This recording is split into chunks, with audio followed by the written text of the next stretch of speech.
Au centre du nouveau pôle urbain contemporain de la gare Versailles-Chantier, le siège de Nature et Découverte. Réhabilitation d'une ancienne halle Cernam, conçue par l'architecte Patrick Bouchain, il affiche son originalité et son caractère environnemental dans un contexte urbain totalement repensé. Tout le travail de la ville de Versailles actuellement, si vous voulez, c'est de dire qu'au fond, cette ville, qui est une ville avec un patrimoine très important, qui est une ville d'histoire, elle incarne aujourd'hui ce qu'est la nouvelle vision de l'urbanisme, à savoir cette espèce d'équilibre recherché entre la nature et le construit.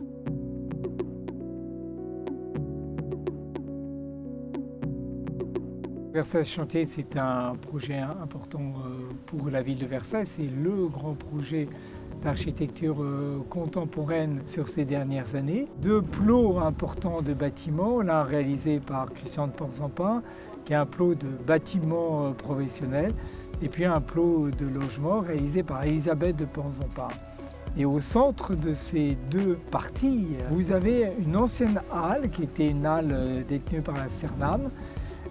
Là aussi, il était prévu de la détruire. J'ai souhaité qu'on la maintienne, si vous voulez, pour garder une trace de l'histoire. On a eu la grande chance, si vous voulez, que Nature et Découverte décide de faire son siège, donc la requalification de cette halle en un bâtiment écologique, un bâtiment essentiellement à base de bois, mais qui garde la structure métallique en son sein et qui apporte une touche de modernité tout en ayant une forme assez classique qui équilibre ce nouveau quartier.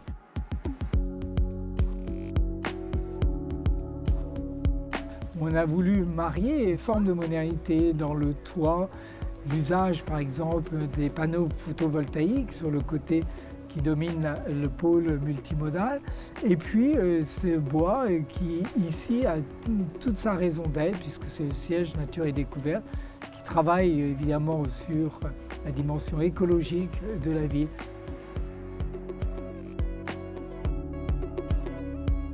Ce qui est important, c'est toujours la qualité avec laquelle on fait un logement ou on fait un bâtiment de bureau. Les matériaux sont un élément d'intégration, mais la clé, c'est le talent des architectes.